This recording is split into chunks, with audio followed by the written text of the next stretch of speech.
Welcome back to Kettlebells and Cocktails. Here this week without Nikki, who is not going to join us. But I do have special guest Jay Decoons, Vice President of Global Affiliates, CrossFit. How are you, Jay?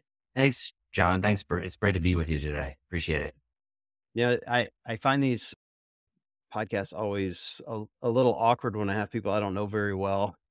So Right. we're going to get to know each other through this. I've done so many episodes and almost all of them with Nikki, so they get a little awkward when she's not on, and even more so when I don't know the person. But I feel like I've kind of gotten to know you a little bit just through affiliate town halls, and I was following you on the leaderboard at the Nice. CrossFit Open. Yeah. So, how was your open experience? By the way, it looked like you had a good time. It was amazing. I loved it. It was, it's big exclamation point for me was my 24.3 because I was actually traveling in Asia for that. So I had Okay. an amazing 24.1 and 24.2 at my home affiliate, which is Invictus Seattle. And Justin and Kevin, the two owners there, really kind of just like was so excited about me participating. So I was judging on our Friday Night Lights and participating and like rooting on our athletes, and got to on 24.1 and 24.2 do my workout right before our Friday Night Lights. It was awesome energy. And then, like I said, with that traveling in Asia and being able to see over the course of the weekend of 24.3, how affiliates and were hosting it, and just that solidarity of doing the same workout and going from, in my case, I was at that time, between Korea and Japan, and being able to kind of see that done was awesome. It was like the perfect capstone for my experience. Was this your first Open within My CrossFit? first open. Yeah. All right, and you scaled all the workouts, which I loved. As someone has scaled multiple Opens, I really appreciated that. I think that's not only an important message to send that those workouts are really hard still, but, Yeah. doing the workouts to your ability. How was your experience through that as you're, coming in and, you've got the RX athletes over here, and I think in Right. most gyms and, doing kind of a different but the same workout. How did that go for you? For me, it was, so one, I know my body pretty well now, and I've had predated CrossFit. I've had a shoulder issue that is kind of, I have to constantly work on with mobility. And over the last couple of weeks leading up to the open, I was definitely noticing some fatigue and strain there. So that's just where I want to be smart, because I want to make sure that I'm staying in CrossFit and staying fit for the long haul. And I love that CrossFit allows me to still compete, but also to scale. And so for me, it was just not letting the ego get in the way, because there's a part of me Right. that really wanted to go after it more aggressively. Maybe I left a little out there, but that also keeps me coming back. I'm like hungry to do better. But also, like, I knew, and I was like, that this was a smart thing for me to do, to make sure I could stay coming back into my affiliate on a regular basis, and not risk pushing myself too hard. I think to some degree, those scaled workouts are harder because you end up doing so many more reps. It just in total, like the 2 years I scaled it, I just remember, I forget what the workout was entirely, but it was just a ridiculous number of reps. It was like a 20-minute AMRAP. And I felt like I was gonna die by the time it was done. I was like, I wish I'd RX'd it so I've gotten fewer rounds and fewer reps and not just destroyed my body in 20 minutes. Right. Yeah, exactly. But I think that's also like the beauty of what we do. It's like there's different paths to get there, right? You could either make it up in volume, or you can make it up in the intensity, but you got to get the work done. That's the end of it all. What was your athletic background before CrossFit? So I grew up playing mostly team sports in my teens, and through like high school. I was a basketball and lacrosse player. Tore my ACL playing lacrosse in high school, and then played club lacrosse at Notre Dame. And then in my 20s, I really took to cycling and triathlons. So I got into shorter distance, Olympic distance tries, into half Ironmans, and then ultimately doing an Ironman in my 20s. And I did a number of half Ironmans. That kind of became something I was like really focused on through like my mid 30s. And then a lot of different things like on my journeys, like yoga. I was running different brands. So yoga was always part of my practice, and still is. For me, it's like a great way for me to really work on my mobility and my breath work. So I continued to kind of work on my yoga, but also CrossFit. I mean, I started CrossFit at CrossFit Burlingame in 2017, and there's been no other fitness modality that's like come even close to producing the results for me and how I feel in my body and my sense of self, and also just the results of what it means for my metabolic health. So this is one where I'm like very much focused on making sure CrossFit is the staple for a really long time in my primary form of fitness. But I've done a lot of different things over the years, and always willing to try different things and experiment and and see what else is out there. But in my discernment before I joined CrossFit is like, I knew that this was the fitness approach and methodology that I wanted to get fully behind. See, I assumed you had a track background because I was looking over your stats on the the Open app or the CrossFit app, and you have like a 55-second 400-meter. Like, bro, that's speedy. That's Yeah, second no, so lead. for me, and it's also, and this is also what I love about CrossFit is like, it was so educational for me because like I've always, the running aspects of it for me, like doing like at a salt bike for 30 seconds all out, like that was a new kind of that glycolytics energy system that we tap into at times with CrossFit, like not at all primed for that. So like, I love that CrossFit like challenges me away. If you can get me into like a steady state, that's my sweet spot. And that's also my comfort zone. I know like those longer distance or like we can get into like a 30-minute AMRAP. Like I can crank pretty good on that if I can stay steady state. If I have to spike at certain times. So those are areas where me as a competitor, I want to constantly get better at. Like because I know my body has acclimated and adjusted to how I tap into certain energy systems, especially in the anaerobic side of things. Like if I can get into like a steady state level 2 workout where I'm in that, that zone 2 of my heart rate, I can go for a long time. But I love that CrossFit challenges by design. It challenges us not to ever have that sort of comfort in any given Right. workout. Yeah, it's interesting you say that because that's a mindset that I typically take. It's like I measure heart rate a lot for workouts, and I prefer, if I'm being honest, to stay in that zone 2 or zone Zone 2. 3. Like, Yeah. like kind of a longer workout is fun for me.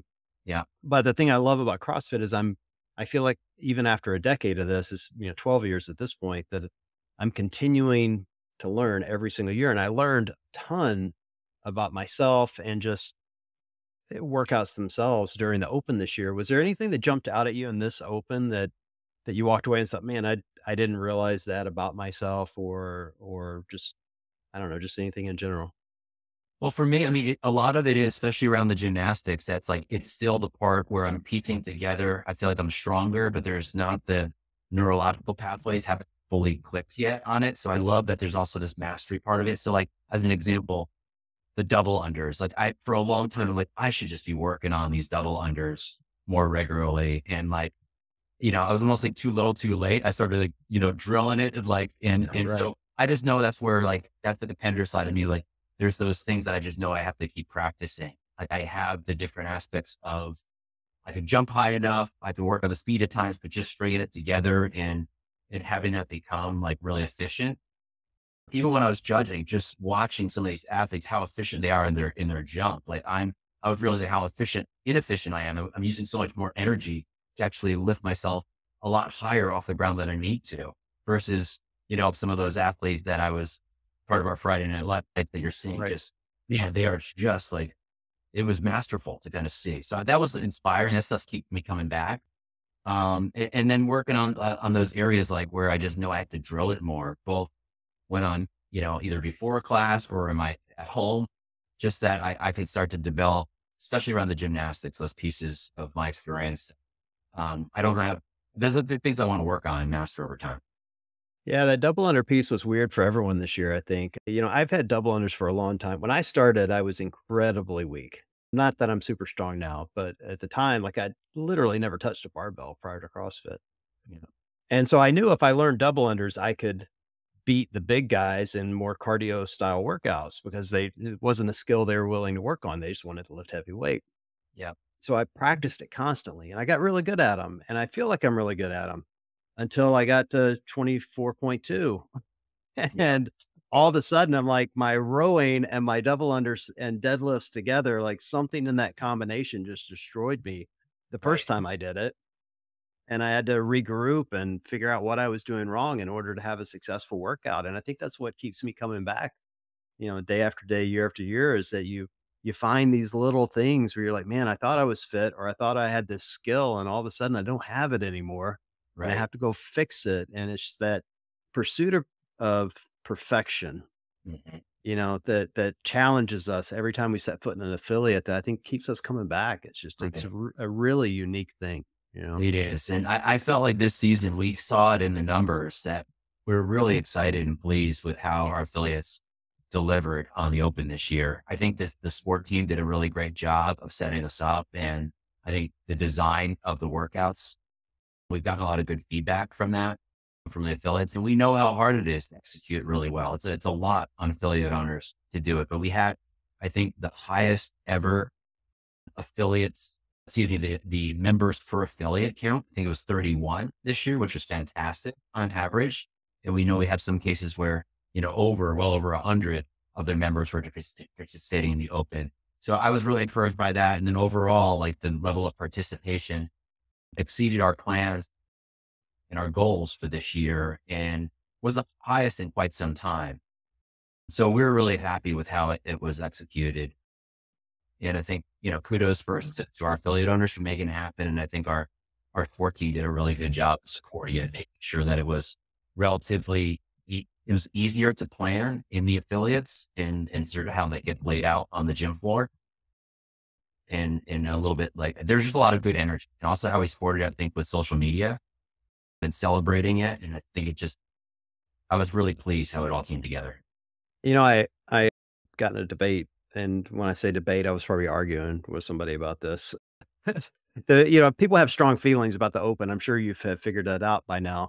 Oh yeah. And there are plenty of people like, "Oh, I want a heavy barbell," or "This was too simple this year." And I was speaking as an affiliate owner. I'm like, this was the first year I've seen this where it felt like it was designed for anyone to step in and do it by and large. With still you still had to have some pretty specific skills to be Right. successful. But for an affiliate owner to be able to pull off Friday Night Lights, it was a breeze. Right. Yeah, I mean, it really was. Like, we didn't have to tape anything off. You didn't have to have all these special lanes to get it done. The workout, the movements themselves were relatively easy to judge. It wasn't crazy. How much are you involved in that? I know we have the sport team and, Dave and Boz and his whole team putting together the workouts. Do you have input into how this is applied for the affiliate side? Yeah, I would just say that certainly around like very, very secretive and for good reason around the workout and Yeah, keeping that like really special, right? So that piece stays really within the tight, very, very tight knit. I mean, like to the point, Don doesn't even know what the workout is, right. right? So it really is a small group. Now, do they know? Like we talk and we work with sport on a regular basis. I have standing calls with Dave. Do we always try to like at least influence, like, are we thinking about the impact on affiliates? How do we make it easier each year for them to deliver simple things like now, like as an example with the quarterfinals, like our app now has like the roster that includes all the athletes that are kind of moving on and we're rolling that out now. So like owners have more assistance on how to execute it. So we're just more in our rhythm of communicating, making it known that we just have like advocating for the affiliates to make it easier to execute. But ultimately, it still is something that they're holding to themselves. So we really can kind of have that, great experience of it being announced to the community at the same time. Right up into the point, they leak it themselves on the YouTube channel. Exactly. Exactly. Do It's still a work in progress. That's for sure. but please tell me that you guys just roasted the hell out of them when that happened. It's funny just because everybody is so invested. I was actually down at Proven for 2024.3 before I flew to Asia. So like literally we were there and just, it's tough because the team wants to execute it at a really, really high level. So I think that was just one of those things like we're always going to have opportunities to improve it. There's always going to be ways we can, double and triple check. I think everybody, including most in particular, that team was really, a little bit bummed how it got delivered. I don't think for the most people that really are just the the everyday person who's doing the open. I mean, literally we're announcing it, an hour later. Right. So it didn't really impact them, but yeah, we want those things to be executed perfectly or as close to perfectly as possible. So anytime we miss the mark, we want to improve it for the next time. I leaked a workout a couple of years ago, right? And I got roasted so hard for this. To this day, I feel bad. I truly do. Like I acted impulsively. Someone, uh, for whatever reason, whoever's running the YouTube channel, and I have no idea who runs that thing, but whoever was running it had already had everything preloaded in, and somebody had figured out what the private link was to see it. Yeah. And they sent it to me like an hour before the workout, and they're like, "Hey, this is" I think it was 22.3 if I remember right. And they're like, "Hey, I got the workout early." And I posted it, and I got damn near death threats, dude. Like, people were sending me the nastiest DMs you've ever seen. I'm like, "Well, I am never doing that again, like, for the Yeah. rest of my life. It doesn't matter what I get, I will never post it in advance." Yeah. And then when it happened this year, I'm like, "Oh my god, not again." People Yeah. are You're just like, better it's not, at least it's on me this time. Yeah, that's exactly what I said. Thank God it wasn't me Right. this time. Yeah. But, I mean, that's also like what I love about our community, right? It's just like, just how passionate people are for what we're all doing.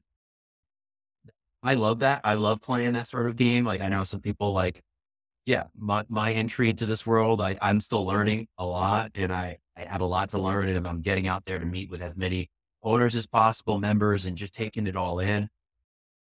But like, I love how passionate people are. Like, even just like people like had real reservations. Like Jay hadn't done his level one yet. So I did my level one, well, because of what people were saying. I was planning to do Yeah. these things. So I want to go deeper. So I did mine in January and I understand why they care so much about it because it's such a foundational experience of what our methodology about, what our whole philosophy and approach to fitness is about. So I knew some of those things more just in my, reading it up and in my experience being a member, but it was really impactful for me to do it and experience that. And I understand why owners care about it so deeply. I really do. Ta Talk to me a little bit about that passion.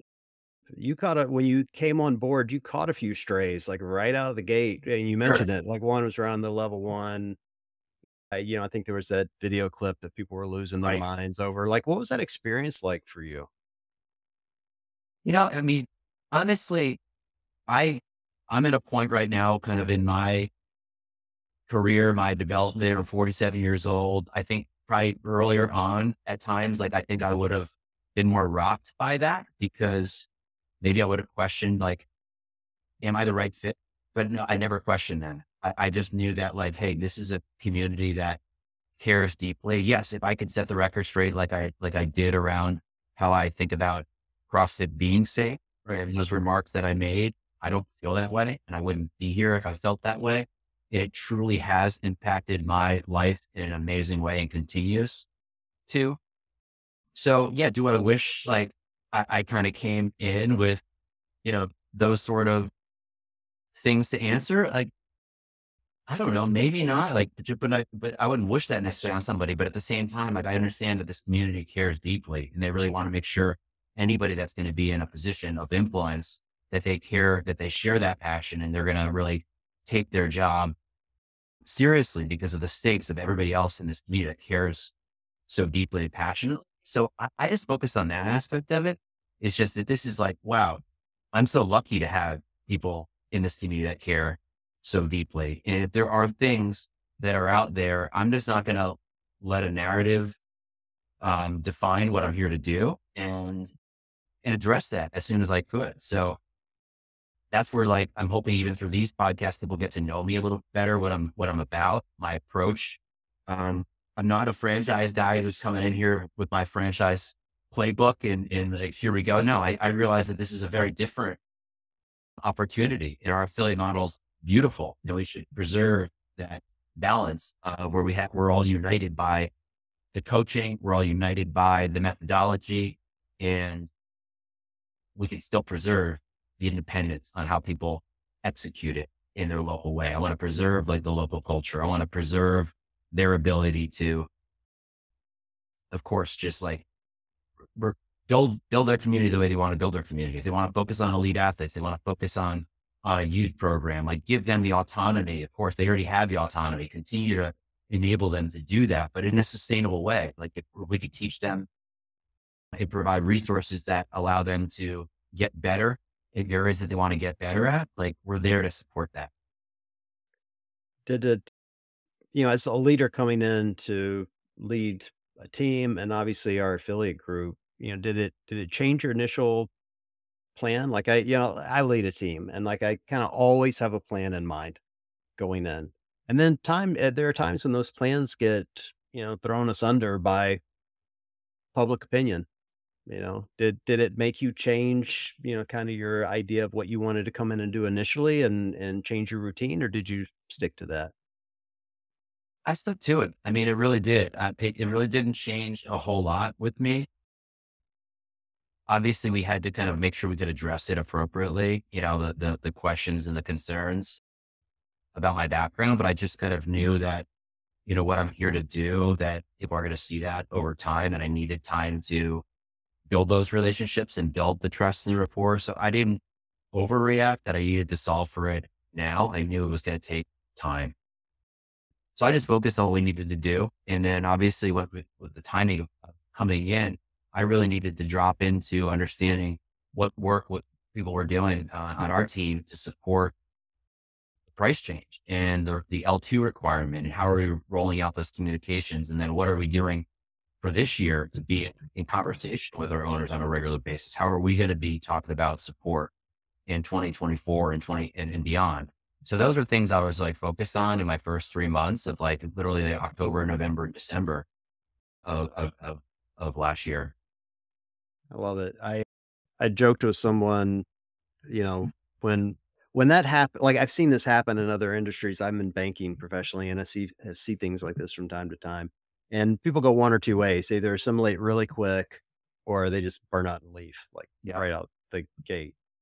And, I think I saw like your first appearance on something, and then everything since then, including this episode, I might add, you've had shirts that have CrossFit right across the front. I'm like, this dude's bleeding the culture, like right out of the gate. Like people learn quickly. And that was kind of my first impression of you. I'm like, I think you've got figured out what this community is all about. And unfortunately, you got it through trial by fire, but you figured it out very quickly. So congrats for that.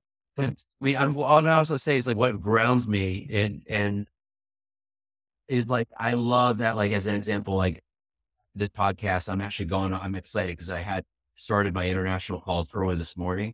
So I didn't get my morning workout. Like I'm itching to get to my affiliate. So Right. that really grounds me. Like, and I'm in there, 3 to 4 times a week. And so it really is incredible, like how I feel very blessed to do this job because I get to see a great expression of community, of the high quality coaching. Now I know every gym isn't like an Invictus Seattle, but that's also like, it's really grounding for like when I am working on such certain situations where I just know, hey, some others out there are struggling. Like it is like a North Star for me. It is something that like grounds me where I could say, hey, I would love to see more gyms be like this expression of CrossFit like this. And so it kind of, I love, very fortunate. I'm sure you feel that same way. And it's like when you go into your affiliate and it's like how tangible it is. You're seeing the impact it's having on people's lives.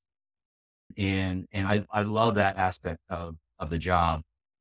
And that's why I took the job, is because the impact, like you could see it, it's changing lives on an individual basis in that box, that community. And then I think we can have this ripple effect in the world that Nicole speaks a lot about, and our opportunity to be part of a health solution, not only for this country, but be part of a solution for the world around metabolic health and longevity. Dude, we're saving lives. I We are. joked that I joked this week on my Instagram page. I saw a post that Krispy Kreme is now selling in McDonald's. I'm like, holy shit! Like they're trying to kill people at this point. And I love a good donut. Don't get me wrong, but I'm like, come on! Like this is Right. just the height of like. There's nothing more American than saying we're selling Krispy Kreme donuts in McDonald's. Yeah. And then I think about what we do in the affiliates day in and day out, and we're curing chronic disease. Yes. And it's such a different thing. I want to talk a little. quite a bit actually about your job. Could you, we all know you're the VP of Global Affiliate Mhm. Operations, but could you just explain to our listeners, exactly what that means? Like what your Sure. day to day is? Yeah, sure. Happy to. So as the VP of affiliates, I oversee the international team that's really country managers and our regional international directors, as well as the US team regional reps that are field support. So these are folks that are available to existing owners to connect them with other owners that might be facing similar situations. So they kind of do a combination of like being great networkers to connect people that are having certain issues with their business or with other owners that can help them around solutions. A lot of them are either current affiliate owners or former affiliate owners. So they have a lot of perspective to share. So they do a lot of mentoring on an individual basis, and they're a great resource for our owners. And then they're also helping us to host regional summits. So we have almost every other month, at least in the US, we have a different affiliate summit. And then at least in each country that we operate in, we now operate in over 140 countries. We either have a regional summits there or in the larger countries, once or twice a year, hosting events where we're bringing together owners in person to share best practices. We're bringing in subject matter experts from the gym management software or from some of the coaching and consulting businesses that support the affiliate community. So I oversee that team. A big part of my role is also thinking about our centralized resources. So how do we work with product technology and marketing to help on certain issues like our main site? What is the job of our main site? How are we educating? How are we building the brand? How are we driving leads to affiliates wherever we can? How do we evolve our affiliate toolkit? So the resource that we have online where we're launching new owners, that's all under kind of my purview. We're thinking a lot of times thinking about how we launch new owners because in today's day and age, it's a lot more competitive. We really want people to have more support out of the gate. So how do we reimagine the onboarding of new owners? It also goes to other resources that are available as part of affiliation, like tech. And how do we evolve in our approach to programming? And how do we support owners and coaches to be really, staying up to speed on supporting their journey as coaches. And then of course I have to work with, and I get to work with education and sport and like how are we working across with those businesses, like our seminar, what are the impact on the affiliate business? What are the considerations that we need to be working on together so that we can deliver it in a really cohesive way and not just like we're in silos. So I think we're doing a better job now of being able to like make sure that everything that affiliates care about, that we could be a good resource for them going forward. We also now have an affiliate council, which also is a group of largely experienced owners, successful owners, that's both US and international, that are working with us once or twice a month. And so we're, at the beginning of a quarter talking about our priorities for the coming months. And we're getting feedback from them. Are these largely issues that owners care about? And then get feedback when on progress. Are we hitting the mark or not? And just getting a lot of input from them on where we spend our time, spend our resources, and making sure that it's like aligned for in service of affiliates. So a pretty big job. That's what you're saying. There's a lot. There's definitely a lot. And I would say, because like this brand, I mean, and I don't think this is controversial at all, but like first and foremost, like we know, like it's our affiliates are the focus. Like, and Don's made that really clear. Like when we think about even, we have a big goal to get to 30 million people doing CrossFit. Like we want as much of that base as possible to come through our affiliates. So we think that's like the best expression of CrossFit in our methodology and the way we can kind of ensure that you're getting the highest quality instruction. So Yes, it's a big job, and our affiliates deserve that we spend, more of our time and our efforts in support of what's going to drive that growth and their success. So what are some of your goals then, when you think of terms of broadening that global footprint? Yeah, I'd say first and foremost, it's not so much of like it's a goal of like we need to get to this market in that market. It really making sure that it's sustainable, that we have successful owners that and a lot of people will define success differently, right? It's not necessarily about a revenue or profit goal. We want to make sure that they could run sustainably. So they have their revenues and they have their profits in a place where they could be sustainable. They could choose to reinvest that into their staff. They could choose to take more money back to their home, right? And take care of their families. So Right. our goal is to like first make sure that like we have really sustainable owners and that we're providing them with the resources to make sure that they could make smarter decisions around their business. And so some of that is going to be the new owners coming in, making sure they're making smarter decisions around site selection and where they're deciding to locate. We want to add tools for them around real estate options, like having more people that could kind of help them vet locations and give them more hand holding in that decision. Do things like lease reviews so they don't get stuck with bad leases, 5, 7, 10-year leases. That's a huge item. We gotta get those things right. So supporting them out of the gate. A lot of times it's like tactical things, like some of our new owners and even existing, like they haven't had like real education around how to work with a profit and loss statement. So, and we want to find like a manageable set of key performance indicators that we can start to talk to owners about. Certain owners, they know this stuff. They might see different levers in their business, but hopefully, we have options for them that are compelling, that even with existing owners, they're going to see that there's a lot more resources available and it's ultimately up to them how much or how little they want to pick up and run with. You're gonna get me all nerdy on this finance talk if we're not careful. Okay. And Right. I love it. But I guess my real curiosity is how do you get the word out on this? Like the biggest complaint I hear from, just from CrossFitters in general is, what do we get for our 4,500 bucks? I'm sure you've heard that a million times, Sure. right? And what you're telling me here is phenomenal. The question is, how do you get what you're telling me here out to the masses so they understand where the true value is?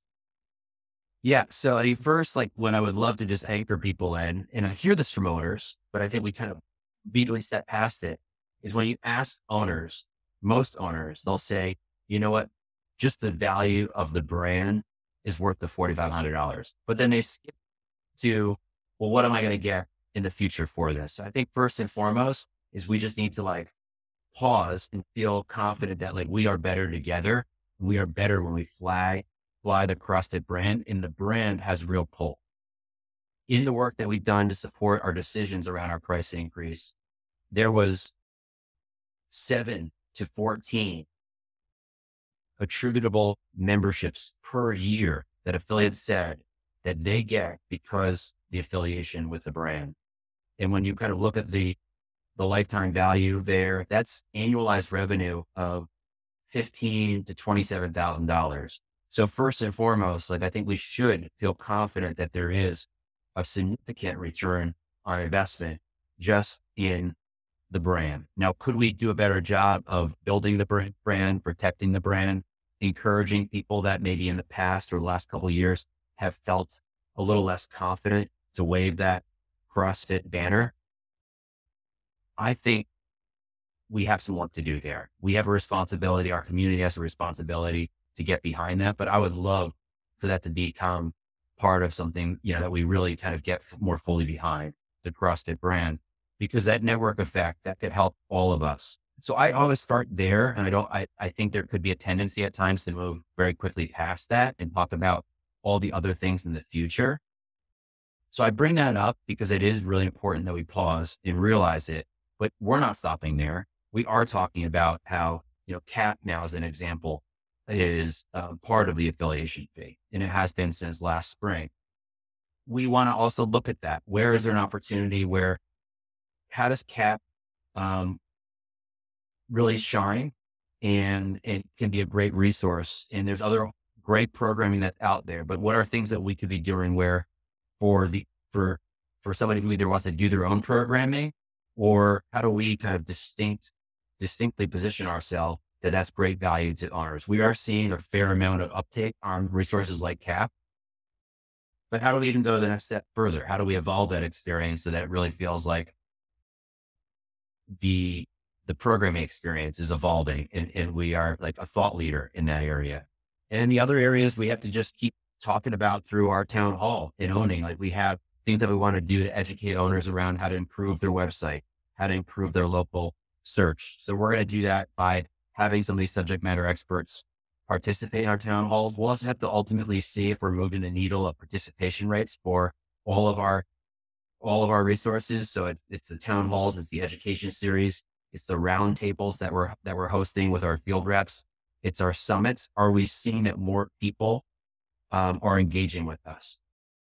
And it's encouraging. At least last year, we saw a fairly high participation rate with our regional summits. I think we had the stat we had is about 5,500 of our over 12,000 affiliate owners participated in one of our summits. We want that to be even more, but that's a great data point that we want to build on.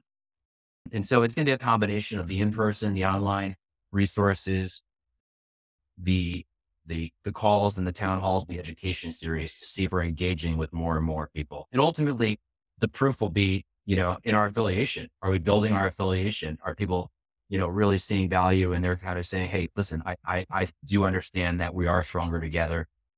I'm getting value in the brand. I'm getting value in the resources that you guys are working on, and I want to be part of this for the long haul.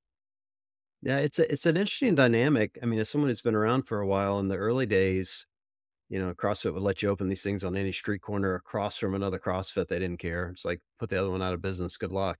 Survival of the fittest. And, their role was to protect us from outside influences in NSCA or whoever. And I respect all of that. Like, they did great work. And now we're in a much different environment, and you guys are doing great work too. And I find myself confused at times at when people are asking, what do I get for $4,500? Because I'm with you. I'm going, you get the brand. Like, this is the most powerful brand on the planet. And when you compare it to our main competitors kind of in the same space, it's incredibly inexpensive comparatively Right. to, to be able to launch a gym. Right. I find myself confused at times at how people can complain, and I often wonder how frustrating that must be for you guys who are working hard to bring us new tools to shape our business, and I wonder to myself, is it gonna change the face of what you're bringing to us as we continue to frustrate you with our, complaints? I know I'm opining here, but No, just no, no. curious. Here's what I say to that, John. Is like, and again, I know, like we started with like, hey, Jay coming in, he had the franchise experience, but I would also say that like I learned a lot of great things about good franchisors and how to balance it. Almost all of the successful franchise brands have a core philosophy, is that we're only going to win if our in the franchising world, the franchisees win first. And I kind of take that. I have a core philosophy of how do you play for everybody wins. So here it's like, yes, is it a challenge because of where people's starting point was? Absolutely. Right. They don't know, like some of those comparative, a lot of them do not know comparatively where the other fees are in, say, a franchise system. Could there still be that alignment where, because it's not about a franchise agreement, or any agreement that we have, but just like where we can add great value in or be a service. And like, if they see the value in it, pick it up. So we have to definitely be more disciplined on where we pick our spots, because as we do in our affiliation model, like they could choose not to do it. And so that's probably the area where we have to have that much more certainty that what we're picking is really going to move the needle for them, and feeling confident that's going to be an area that we can spend our resources to support and get fully behind, because we think it actually could benefit us if they're successful as well. How worrisome is that for you that affiliates could just say, "You know what? I'm out of here." I mean, I don't focus so much on that because I do start with like we're rooted in the value of the brand. And then I think more of the challenge is like making sure that owners kind of know what we're continuing to do to support the value of affiliation and I hear from a lot of owners, like, what are you doing to build the brand or protect the brand? And we know we have areas, especially around international and domestically, about people leveraging kind of our brand, whether it's like online and buying key search terms, like off the CrossFit brand. So we know we have to be in the game to make sure that we keep our authority and that we protect the brand. That's ultimately the reason why they're choosing to affiliate with us. So we can't take those things for granted. We're going to continue to invest in it. And then also like provide tactical things that they could use to implement in their business. So like as an example, we're having in April, like a monthly marketing success kit that's going to include social media assets and a calendar and basically tools to support them that kind of coincides with things that we're doing with some of our social channels. So it just gives them more resources where they don't have to kind of be thinking about creating new assets from scratch. And we can kind of leverage some of those things. And we know social media is an area where a lot of our owners, they are communicating with existing or with new. So we're going to work on those areas that are tactical that could be a service to them. There's no way we're going to meet everybody's needs because I kind of hear from owners that say, I don't need you guys for leads. I don't really need you guys. I just focus on your coaching and your seminars. Other owners, we say, we actually need help around generating leads. And so that's for us is like, that's my job is to like keep those things in balance and get feedback, but then hopefully come up with a really small set of activities that we do think in balance is going to meet kind of the needs and really does substantiate the value of affiliation. So I'm not worried about it in the sense of like, I know what we're up to and it's going to add a lot of value. And I think that I kind of see value in the brand itself. And we'll just have to continue to talk about that and what we're doing to build the brand and protect the value of the brand. Because to your point, John, that's really where it should start and end. But of course, we know we're never going to settle for that, but it really is like around uh, why, why we should all be, excited to be part of this is if you didn't believe that the brand has real pull and the potential to expand our reach and expand your reach as a local owner, I understand that maybe that's just not the right situation for you, but I don't believe that. I think most people do understand that or want to be part of something bigger than what just they're doing on their own. Yeah, I agree. I struggle even with the term "the brand" because I refer to it as the brand all the time, but I even struggle with that because for me, it's a methodology, Sure. it's not just the name CrossFit, like, I'm proud to be a CrossFitter, and so I worry at times of thinking, "What happens if, 5,000 of these decide to go do something else? Does the name go away, and will I still be a CrossFitter? Because 'Cause I'm proud of that, you know? Right. We'll never change the name of our affiliate, we would never leave because we have so many members that love saying they're CrossFitters because it's hard. Right. It's a hard thing, and they're proud of doing hard things, you Right. know? Right. We had an internal debate not that long ago about around, the term forging elite fitness and, looking at the marketing from CrossFit, it feels like that's gone away to some degree, and I'm from the school of forging elite fitness, and so we were debating that internally. Do we go back to that? Do we use that to draw members in, or is it, are people scared of it, you know? Yeah. It's Yeah. just the The whole thing, John, is that like we shouldn't hide away. We shouldn't hide from those things. I think also there's a nice thing right now with more digital marketing. We can still find that those messages that resonate with people and test that in different areas, but also still make sure that we're making it accessible for somebody wherever they are on that kind of that sick, well, fit continuum that we can meet them. So, and we can run different campaigns and support different initiatives to still attract people with different messages, but it doesn't have to be like one message to everybody. We have to get better at that expertise online and how we communicate and can kind of segment. But I think that's also like, that is the expression of our community. We kind of know there isn't a monolithic approach. We just don't have a base of just the fire breathers, right? Or or just the sick or older people. We know it's this amazing, that's what makes it so special, that it really is this incredible mix. And we have that unique positioning to meet people where they're at. Now, is it easy to deliver that message to one audience? No, but we can kind of experiment with and do more targeting so that we can communicate all those benefits to different audiences and appeal to them differently. When they come in, they're going to see it really could, in most cases, kind of meet their needs, no matter where they are on their spectrum. For the record, I'm a Fortune Elite Fitness kind of guy. I make it Yeah, scary and I'll show up. Like that's, how I was wired. But I am right. curious, like, these types of media that you're talking about, like a broad ranging, reaching, large groups of people. What are those plans moving forward? Like, you want to get to 30 million CrossFitters. How do you get there? Yeah. I mean, it's one, it's not that easy. I mean, we have, a couple million today. So first and foremost, like I want to see more of that be through our affiliate base and as many as possible. And I think pushing that, like what Don has with that big, bold vision, it's great because it's something that is that North Star that's on the horizon for all of us. So I need to spend more time thinking about like the theoretical max for the affiliate business. But what I say, one thing we're aligned on is like, if we could drive 15, 20 million people through existing locations and for new locations, like we are all for that, as close to the 30 million as we can. And then are there ways that are still having the affiliate owners in mind where we're just doing a better job of evolving what the main site experience is at for people that are not yet comfortable to come into a CrossFit affiliate? How do we have more of the main site workout? It always has been a great resource for the community, but how do we evolve that? How do we even kind of make that more accessible to more people?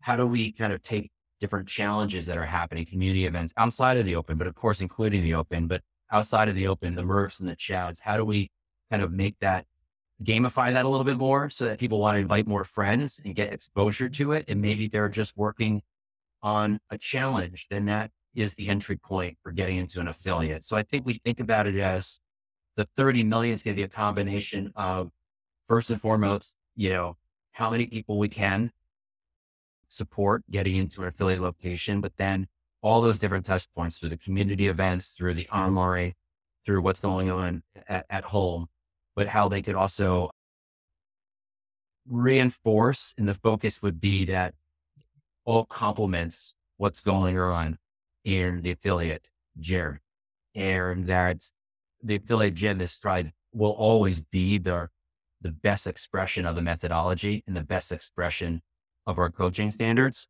And that's the goal, is making sure that we can, whatever we're doing to build that amazing, robust community, that it could drive in most cases to an affiliate. Now, it won't always work that way because we know price for certain portions of the population is going to be tough. Even in some cases, parts of the world, like even accessibility to getting into a CrossFit affiliate will be tough. So that's where I think we have to have some of the evolution of our mobile experience, our app experience, how we leverage technology to make sure that we can reach people. But it should be, in most cases, really complementary to making sure, if and when we can, to helping support getting into an affiliate location. Well, I think we'd all love to see, all of these members you're talking about get into affiliates. The math of it, as someone who does math for a living, doesn't work. You got how many affiliates you have now? 13,000 plus 13.5? Yeah, it's about 13,000. Yeah. So, I mean, even if you doubled it and got to 26, so that gives us what? If 13,000 affiliates, it gives you 3 to 5 million CrossFitters. If you doubled the affiliate map, it'd take us to, obviously Yes, double that. you've got to double that. You're right. You've got to significantly increase that, and then you've got to look at your existing locations and how many more you could drive. No doubt, we're below where we can be in most cases. Capacity. We thought a lot of capacity in our own gyms, but that's a lot of people coming into CrossFit Oh, yeah, locations. yeah. So Yeah, and you're I'm not well taken. Yeah, I'm not trying to frame it up negatively because I love this concept of let's get as many people into the affiliates as possible. I'm just trying to figure out the gap Yeah. between what sounds like 10 to 15 million CrossFitters, which by the way would be a fantastic number that we'd all be excited about. and the 30 million that you guys want to get to within 10 years, like where does that missing 15 million CrossFitters come from? Are they going to be CrossFitting at home? Are they going to be in hospitals? Are they going to be, on work locations, on an app? I don't know. Yeah. I guess that's the question. Yeah. And I think those are active discussions that keep us kind of thinking about how do we need to, how do we get there? But I think for my focus, at least over the first 5 or 6 months, it's get around like the affiliate business. And even in that go get of the 30 million, the focus still is like as much as possible, focus on first and foremost for our affiliates and how far we can get that runway to be. So we should have another podcast again in the future, and I'll kind of tell you more about how that's evolving. But my head has been 100% focused on affiliate growth and how far we can go there. And I know we have a lot of runway with that, and that's where my focus is right now. When you think of that affiliate growth or just affiliates in general, what's the most pressing issue for you right now? Like what's the vexing problem you want to cure? I think for me, it is first off, it's just around like I think the brand and really making sure that that is something that we can all get behind. I would love to see more of our owners getting, fully behind the brand. I feel like and I understand COVID and a lot of change and uncertainty where we're going. And I would just love to, I think that power of the brand is we all should finding ways to rally it and elevate that. So we have our jobs to do around the marketing side. I'm so excited about Jenna, our new chief marketing officer, and somebody I've known in the industry for a really long time. And I'm really excited that she's getting up to speed. But I think what we could do to continue to kind of build the brand with our affiliate owners, having more of our affiliate owners more proud to kind of have CrossFit name. I think that sort of opportunity is tremendous. And I'd love to see us get behind that more.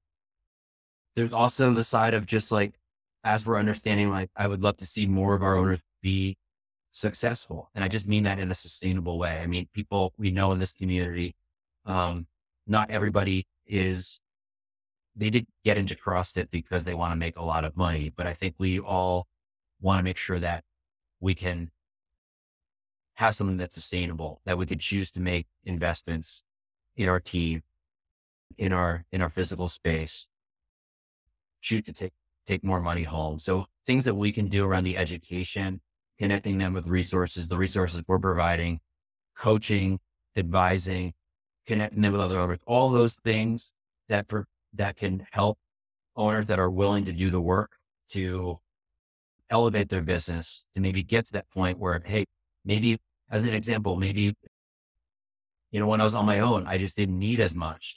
And now I've got a family and a responsibility. I got to take home more pay for my family, like giving them some tools that help them to drive another 30, 40, $50,000 to the top line that could ultimately drop to the bottom line if they are kind of, at a point with their cost basis where they're, past break even. So I think those pieces, like those are things that I'm really focused on to like, we could help those owners be more successful with their business.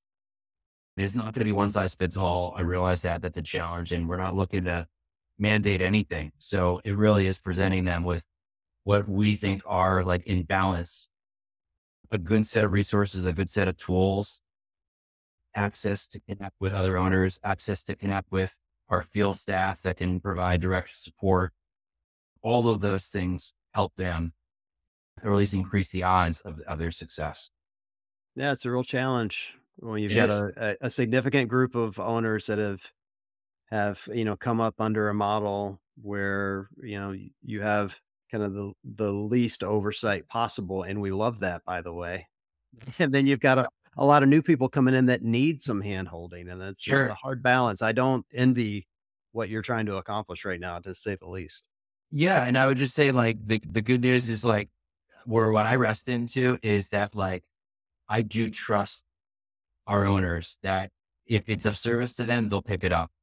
And we're not looking to shove anything down anybody's throat. That's the last thing we want to do. So do I trust that our owners are going to be like, if they see something that's of service, if we do our job of talking about what we're working on, explaining what it is, if more of them choose to kind of pick it up and try it out, great. If they do not need that support and they really are looking for us to protect the brand or build the brand, we're going to do that as well. So I'm not saying at all that it's going to be easy, but at least philosophically of our approach, I don't think it's at odds with what some owners, how they've operated in the past. It's just going to be more options for them to consider if they choose to. Right. But we got like 5 minutes left here, Jay. I didn't get a chance to talk about at the top of this, but we were talking off air about your family. I want to hear about your kids. Do they think you're crazy doing CrossFit, or they do it with you?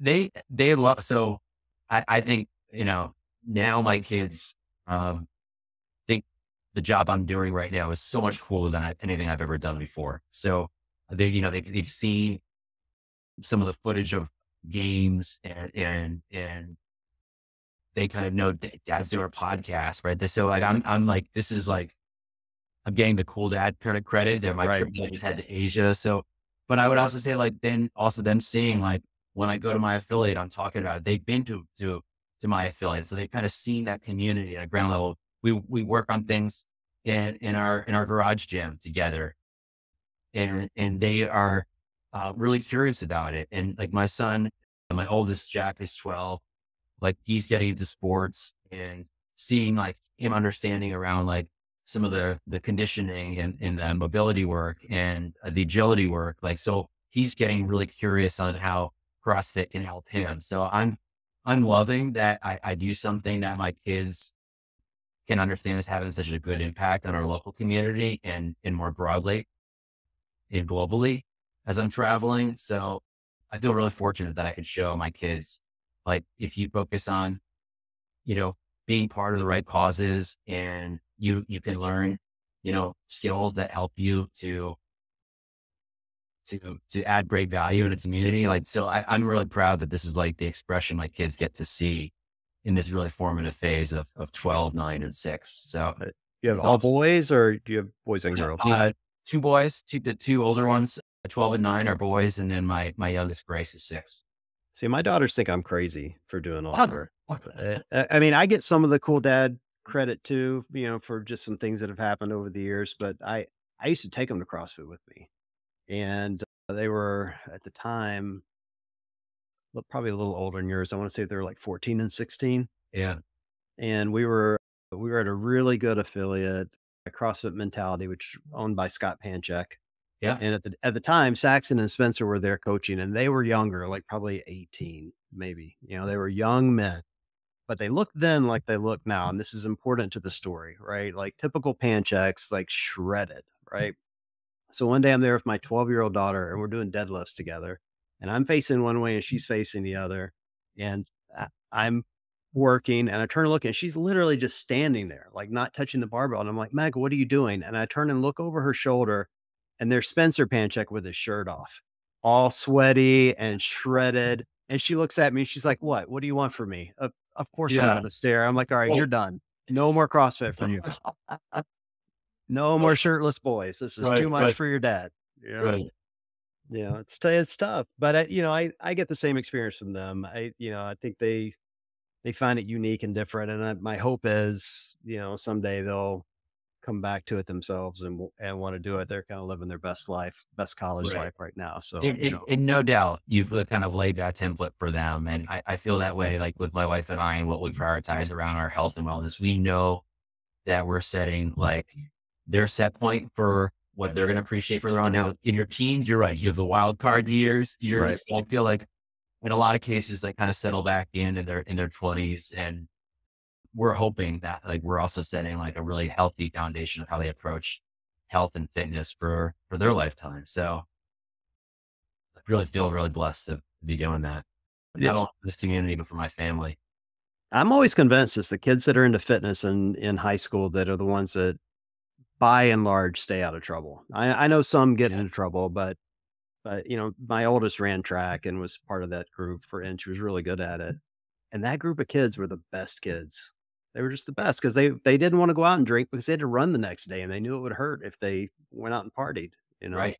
Right. And the lessons they learn about like the grit, the thing we talked about is the shared Yeah. stuff where you get those lessons as in team sports or in individual sports, but like um, that's just great, like learnings that they're gonna have for life because life is hard.